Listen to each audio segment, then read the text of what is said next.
We're better as friends, honestly, she assured me, so I agreed. Then she discovered friendship didn't include me covering her half of the vacation, especially not when I took someone else instead. Hey viewers, before we move on to the video, please make sure to subscribe to the channel and hit the like button if you want to see more stories like this. Thanks. Hey Reddit, I've been lurking here for years, reading all those wild stories about betrayals and comeuppances. Never thought I'd be posting my own, but here we are. I'm 34 now, and this all went down about 6 months ago. Looking back, it's almost funny how blind I was, or maybe just how committed. But let me start from the beginning so you get the full picture. My name's Alex, and I work as a marketing consultant for a mid-sized firm. It's steady work, good pay, but it means long hours sometimes. I met Jenna in college. She was this vibrant graphic design major, full of big ideas about freelancing and building her own brand. I was smitten from day one. She had this energy that lit up a room, and I loved supporting her dreams. After graduation, we moved in together in a cozy apartment downtown, nothing fancy, but it felt like home. From the start, I was the reliable one. Jenna's freelance gigs were hit or miss. Some months she'd land a big client. Others she'd be scraping by with side jobs like waitressing or odd design tasks. I didn't mind picking up the slack. I covered most of the rent, utilities, even helped her set up a professional website and portfolio.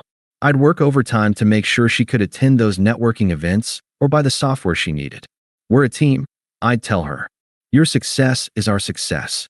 One flashback that sticks with me. About 2 years in, she hit a rough patch. Lost a major client, bills piling up. I remember coming home exhausted from a 12-hour day, and she was in tears on the couch. I hugged her, said we'd figure it out. That night, I transferred money from my savings to cover her share of rent without her asking. She promised it'd be temporary, and yeah, things picked up for her eventually. But looking back, that set a pattern, me giving, her taking it for granted. We talked about the future a lot. Marriage, kids, all that. I wasn't rushing, but I was all in. Last year, she started hinting about needing a break from the grind. Let's plan something epic, she said. So, I surprised her with tickets for a 2-week vacation to this beautiful beach resort abroad. White sands, crystal water, the works. It was our dream trip, something we'd fantasized about since college. I put down the non-refundable deposit, about $2,000 from my savings, figuring she'd chip in her half later once her next paycheck came in. She was over the moon, posting about it on social media with heart emojis and tags like #couplegoals. Can't wait to make memories with my favorite person, she wrote. But things started shifting around then. She'd come home late from work drinks, her phone buzzing more than usual. I'd notice her scrolling through messages with a secretive smile, but I chalked it up to client stuff. Then came the subtle digs. On social media, she'd repost memes about needing more adventure in life or outgrowing routines. One night, over dinner, she casually mentioned her coworker, this guy named Mark, a musician on the side, apparently. He's so spontaneous, she'd say, laughing. Always planning these wild outings. I felt a twinge, but brushed it off. I trusted her. Why wouldn't I? I'd never given her a reason not to be happy. The confusion built slowly. I'd plan date nights, picnics, movie marathons, and she'd bail last minute for inspiration sessions with friends. Sex tapered off. She'd say she was tired or stressed. I started questioning myself. Was I too predictable? Too focused on stability? I even suggested we spice things up, like a weekend getaway, but she'd wave it off. We're fine, Alex. Don't overthink. But I was overthinking, lying awake at night wondering where the girl I fell for had gone. It felt unfair. I'd sacrificed promotions that required travel just to stay close for her career. I'd given up hobbies to free up time for us. And now, this emotional distance? It hurt, but I didn't confront her. I wanted to believe it was a phase. Little did I know it wasn't. The bomb dropped one evening in our living room, and it changed everything. It was a Tuesday night, nothing special. I'd gotten home early, picked up her favorite takeout, Thai food from that spot down the block. I set the table, lit a candle, thinking maybe we could reconnect. Jenna walked in around 8, looking distracted, phone in hand. She barely glanced at the setup. Hey, I said, smiling. Thought we could have a nice dinner. How was your day? She sighed, dropping her bag on the couch. Alex, we need to talk. My stomach dropped. Those words never lead anywhere good. I nodded, sitting down. Okay, what's up? She paced a bit, avoiding my eyes at first. Then she stopped, crossed her arms, and just let it rip. Look, I've been thinking a lot lately. About us. I love you, but I think we're better as friends. Honestly, I blinked, the words not fully registering. Friends? What do you mean? She sat across from me, her tone shifting to this weird mix of pity and confidence. Come on, Alex. We've been together forever. You're great, reliable, sweet. But lately, I feel like we've grown apart. I'm craving more excitement, you know? Someone who pushes me out of my comfort zone. I felt a chill. Is there someone else? She hesitated, then nodded, like it was no big deal. Yeah, Mark, from work. We've been hanging out. It's nothing serious yet, but he gets me. He's spontaneous, always planning these adventures. With you, it's just routine. Work, home, repeat. I need more than that. Routine? I just booked that vacation to shake things up, but I kept my voice steady. So you've been cheating? She rolled her eyes, like I was being dramatic. It's not cheating if we're basically roommates at this point. We haven't even been intimate in weeks. And don't act surprised, I've been hinting for months. Those posts about needing adventure? That was me trying to tell you. I stared at her, the takeout growing cold. Hinting? Instead of talking to me directly. Whatever, Alex. You're always so logical. That's part of the problem. No passion, no spark. Mark makes me feel alive. He took me to this underground concert last weekend, and it was incredible. You would have hated it. Too loud, too unpredictable. She laughed then, a smug little chuckle that cut deep. Remember when I suggested we try something new, like skydiving? You said it was too risky. That's you, always playing it safe. I deserve someone who matches my energy. I leaned back, processing. The betrayal stung, but her twisting it like this? Blaming me for her choices? So what now? You want to end it? Yeah, she said, shrugging. But we can stay friends, right? I mean, we've got history. It doesn't have to be messy. We can still hang out, grab coffee sometimes. And hey, about the vacation, we could go as friends? It'd be awkward to cancel, and you already paid the deposit. I'll pay you back my half eventually. There it was, the manipulation. She dumps me, admits to cheating, and in the same breath, assumes I'll still foot the bill for her fun. Her logic was so entitled, like our friendship entitled her to my wallet. I took a deep breath, keeping calm. No yelling, no begging. If that's how you feel, okay. She blinked, caught off guard. Okay, that's it. What do you want me to say, Jenna? You made your choice. She smirked, standing up. See? Even now, no fight. No emotion. That's why this won't work. Mark would have argued. Shoni cares. I stood too, grabbing my keys. I care, but I'm not going to beg you to stay. As I headed to the bedroom to pack an overnight bag, she called after me. You're really leaving? Just like that. Yeah, I said over my shoulder. Friends don't live together, right? She huffed. Fine, but don't make this weird with our friends. Tell them it was mutual. I didn't respond. I threw some clothes in a duffel, grabbed my laptop, and walked out the door without another word. She watched from the hallway, arms crossed, looking almost disappointed I didn't make a scene. I drove to a buddy's place, crashed on his couch, and that was it. No dramatic exit, just quiet detachment. That night, lying there, the unfairness hit hard. 5 years. All those sacrifices, and she discards me like yesterday's news, with a side of smug justifications. But I didn't text her, didn't call. I just let go.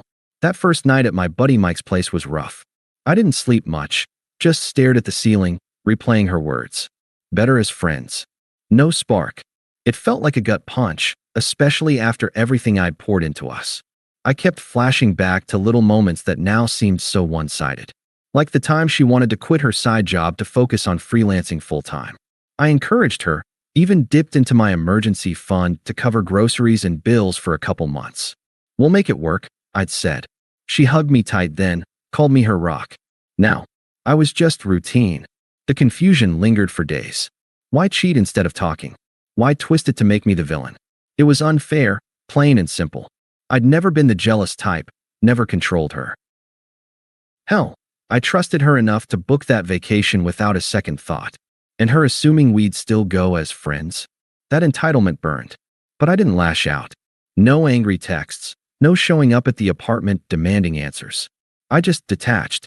Mike was a lifesaver. Dude, she's showing her true colors, he said over beers that weekend. You deserve better. He let me crash as long as I needed, no questions. I took a few days off work to clear my head, went for long runs, hit the gym harder than usual. It helped channel the hurt into something productive. I started journaling too, jotting down all the red flags I'd ignored. Her late nights, the way she'd compare me to others subtly, like, Mark's band played this cool gig. Wish we did stuff like that. Hindsight's brutal. Practically, I handled the logistics with quiet efficiency. I emailed our landlord about breaking the lease early, citing personal reasons. Transferred utilities out of my name. The joint bank account?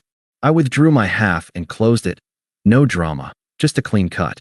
And the vacation? Well, the deposit was non-refundable, but the balance wasn't due yet. Jenna had never paid her share, always saying, next paycheck. I didn't remind her. Why should I? Friends don't expect handouts. A week in, I unblocked her on one app, just in case of emergencies with shared stuff. But mostly, radio silence from my end. I focused on me. Picked up old hobbies, photography, reading those sci-fi novels I'd shelved. Even went on a solo hike one weekend, something I'd always wanted but put off for her. Up on that trail, breathing fresh air, the fog started lifting. I wasn't broken, I was free. The silence wasn't weakness, it was strength. I realized I'd been carrying the relationship alone for too long. Her betrayal? It stung, but it also clarified things. I deserved someone who saw my stability as a strength, not a flaw. Work picked up too. I threw myself into a big project, and my boss noticed. Alex, you're on fire lately, she said in a meeting. It felt good, validation from effort, not from begging for affection. I even started casually dating, nothing serious. Met a woman named Laura at a networking event, smart, kind, appreciated my dry humor. We grabbed coffee a couple times, no pressure. It was refreshing, like rediscovering parts of myself Jenna had dimmed. The unfairness still echoed sometimes, late at night. 5 years gone. But I didn't dwell. I let the silence do the talking. And soon enough, karma started whispering back. It took about a month for the cracks to show on her end. I'd heard bits through mutual friends. Nothing I sought out, just casual updates. Apparently, things with Mark fizzled fast. He was spontaneous. All right, spontaneously ghosted her after a few weeks of fun. Turned out he was seeing other women, the classic player type. Jenna had quit her waitressing gig impulsively to travel with him, or something, leaving her freelance income as her only lifeline. But clients dried up when she started posting dramatic stuff online, vague rants about fake people, and moving on. Friends pulled away. No one likes mess. The first outreach came via text, about 5 weeks post-breakup. I was at the gym when my phone buzzed. Hey Alex, how've you been? Miss chatting. We should grab coffee as friends sometime. Oh, and about the vacation, deposits down, right? I can Venmo my half soon. Let's not waste it. I stared at the screen, still assuming I'd carry her. No apology, just breezy entitlement. I typed back brief. No need. Handle your own. Her reply came quick. What? Come on, don't be like that. Friends help each other out. It's not like I can afford to lose that money right now. I didn't respond. Blocked the number for good measure. A couple days later, the call started from her mom, of all people. Jenna's family was always pushy, the type to meddle. Her mom, Karen, yeah, fitting, left a voicemail. Alex, this is Karen. Jenna told me what happened. You two were so good together. Why throw it away over a little mistake? She's going through a tough time. Be the bigger person and talk to her. Family sticks together, even as friends. I deleted it without calling back. But then her best friend, Tina, toxic as hell, always enabling Jenna's drama, texted, Dude, you're being cold. Jenna's hurting. She didn't mean to cheat. It just happened. At least hear her out about the trip. She needs a break. Hurting? After her smug breakup speech? I replied, Not my problem. Blocked. The desperation ramped up. Jenna must have gotten a new number because a week later, she called while I was at work. I let it go to voicemail at first, but curiosity won. Listen later. Alex, it's me. Okay, fine, you win. I was wrong. Mark was a jerk. He used me and bailed. I'm sorry for how I ended things. Can we talk? I miss you. Miss us. And the vacation. I really need it right now. Things are rough. Freelance isn't paying, and I'm behind on rent. As friends, maybe you could spot me? I'll pay back, promise. Her voice cracked a bit, but it felt manipulative. Still no real accountability. I didn't call back. Then she showed up. At my office, no less. Must have remembered the address from old visits. It was lunchtime. I was stepping out when I saw her in the lobby, looking frazzled. Hair messy, eyes red, a far cry from the confident woman who'd laughed in my face. "Alex," she said, rushing over. "Please, don't walk away. I need to talk." I stopped, kept my tone even. "What is it, Jenna?" She fidgeted, glancing around. "I'm sorry. For everything. The cheating, the way I said it. I was stupid. Mark seemed exciting, but he was abusive, yelled at me, ghosted when I needed him. Now I'm alone, broke. Friends are ditching me because of the drama. But you were always there. Can we try again? Or at least be real friends? Help me out." I crossed my arms. "You made your choice." Her eyes welled up. "Come on, don't be heartless. I know I hurt you, but we have history. The vacation, let's go together. It'll fix things. I'll make it up to you." "No." She shifted, anger creeping in. "Seriously? After all those years I put up with your boring routine? You owe me for sticking around that long. At least cover my half of the trip. It's the least you can do as a friend." There it was, the true colors, entitlement turning to rage. "Oh, you," I said calmly.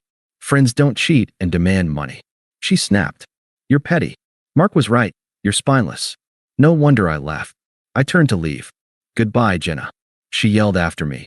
"You'll regret this. I was the best thing that ever happened to you." But I didn't look back. Security escorted her out. That encounter sealed it. She wasn't remorseful, just desperate. Mutual friends started siding with me after hearing about it. "She's unraveling," one texted. "Sorry we didn't see it sooner." Karma hit hard, and I hadn't lifted a finger. A couple months later, the balance for the vacation came due. I'd paid it in full, for two, but not with her in mind. By then, I'd been seeing Laura more seriously. We clicked effortlessly. She was a teacher, grounded, laughed at my jokes without the digs. When I mentioned the trip, her eyes lit up. "I'd love to go," she said. No entitlement, just genuine excitement. So, I invited her. It felt right, reclaiming what was mine. The final twist? The airport. We were checking in early morning, bags in hand, when I spotted Jenna across the terminal. She looked rough, rumpled clothes, alone with a carry-on. Must have stalked my socials or heard through the grapevine I was still going. She beelined over, eyes wide. "Alex? Wait, you're here?"